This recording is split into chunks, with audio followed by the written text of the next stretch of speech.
कि company issue 5000, यानी company ने कितने शेयर इशू करे 5000, फेस वैल्यू कितनी थी 100 रुपए, कितना डिस्काउंट दिया 10% डिस्काउंट, यानी टोटल वैल्यू कितनी होगी जितने में मिले हैं 100 का 10% 10, यानी कितने आ गए 90। उसके बाद द क्वेश्चन क्या कह रहा है कि credit to the 10% debenture account और नंबर ऑफ डिवेंचर्स कितने हैं, अलॉटिंग कितने हुए, तो कितने हो गए 5000 शेयर गुना में 90, तो आए हैं, हमें बताना पूरा कितना हुआ, तो टोटल कितना हो जाएंगे 100, तो कितना आ जाएगा।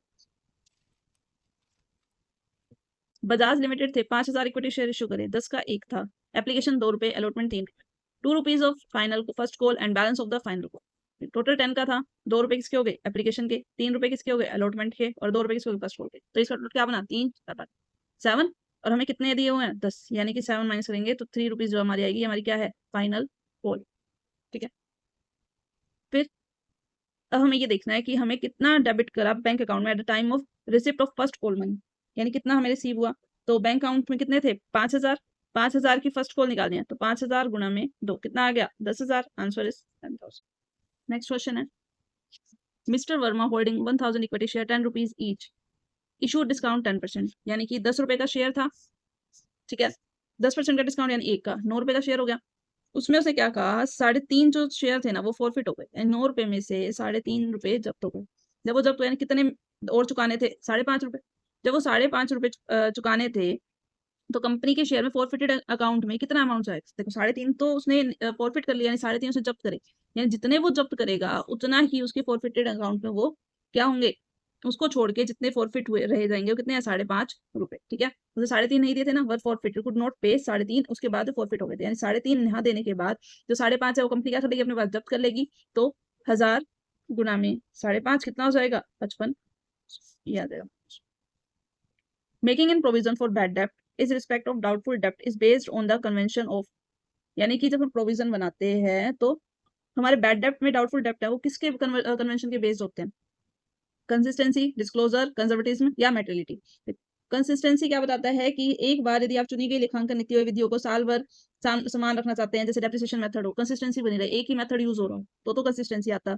डिस्क्लोजर में क्या जाता है, डिस्क्लोजर क्या कहता है, डिस्क्लोजर ये कहता है कि सारी जो सूचनाएं हैं वो निवेशकों को मिलती रहे, निर्णय लेना जिसके लिए क्या हो जाए जरूरी है, वो किस पे रिपोर्टिंग हर चीज बताने पे जोर देता है। कंजर्वेटिज्म क्या कहता है कि भविष्य में जितने भी है नुकसान है उनके लिए कुछ प्रावधान होने चाहिए, जिसमें क्या हो, जिसमें लॉस आपको पता हो कि फ्यूचर में लॉस हो सकता है, तो उसके लिए तुम अभी से प्रोविजन बनाने लग जाओ। अब देखो यहाँ पे किसकी बात हो रही है, प्रोविजन की। प्रोविजन यानी पहले से बनाया जाने वाला जो रिस्क होने वाला है, जो लॉस होने वाला है, उसके उससे पहले से तुम इंतजाम करके रख रहे हो, तो वो किस में आ जाएगा तुम्हारे कंजर्वेटिज्म में।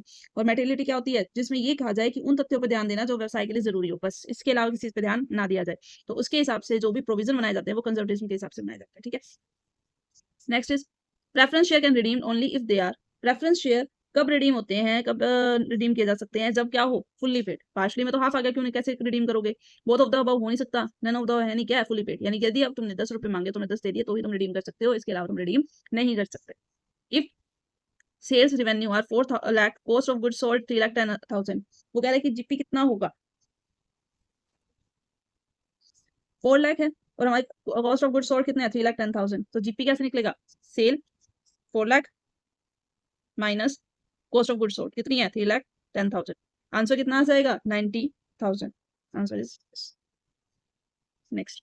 If average stock 25,000 rupees, closing stock 6,000, more than the opening stock, then the value of closing stock will be, वो कह रहा है एवरेज स्टॉक तो 24,000 था, क्लोजिंग स्टॉक कितना है 6,000, किसके डबल है ओपनिंग स्टॉक के, if the value of closing stock क्या है, एवरेज स्टॉक का फॉर्मूला क्या होता है, opening stock plus closing stock divide by 2। ठीक है, अब हमें उसी को निकालना है, हमारे पास ना क्लोजिंग स्टॉक पता है ना ओपनिंग, हम क्या करेंगे 24,000 मल्टीप्लाई 2 कितना आ जाएगा 48,000, 48,000 जब हमें पता है, वो कह रहा है कि ओपनिंग स्टॉक क्लोजिंग स्टॉक से मोर देन था, तो यानी कितना होगा 48,000 प्लस 6,000 कितना हो गया 42,000।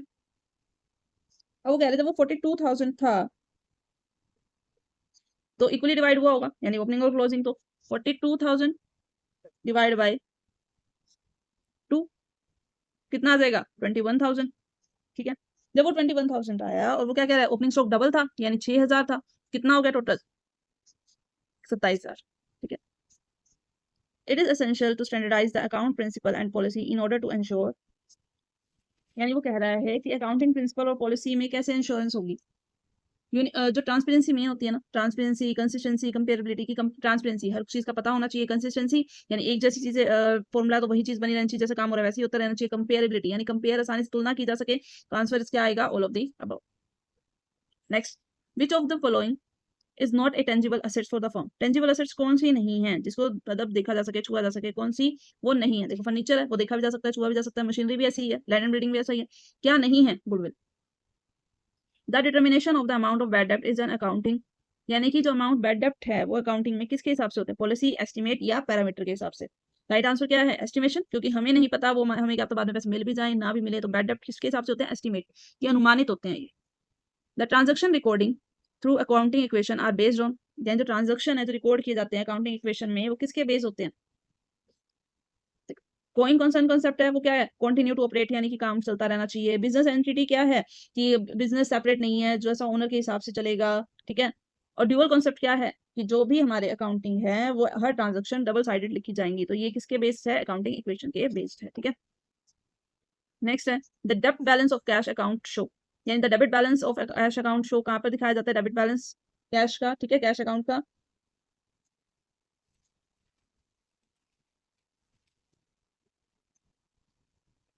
कैश का है तो किसमें आएगा? Cash in hand. The balance of the petty cash is, जो बैलेंस है पेटी कैश का वो कहाँ पर दिखाया जाएगा? जो बैलेंस है पेटी कैश का वो दिखाया जाता है असेट साइड में, क्योंकि ये हमारी क्या है? संपत्ति, ठीक है। क्योंकि वो बच गया, खर्च तो खर्च हो जाता है, इनकम हो नहीं सकती, दायित्व है नहीं, वो क्या हमारी कंपनी की संपत्तियां हैं, ठीक है। Opening closing adjustment entry are recorded in, जो ओपनिंग और क्लोजिंग की एंड और एडजस्टमेंट एंट्री है वो किस में दिखाई जाती है? जर्नल प्रॉपर में, ठीक है। Opening closing adjustment entry are recorded in journal proper.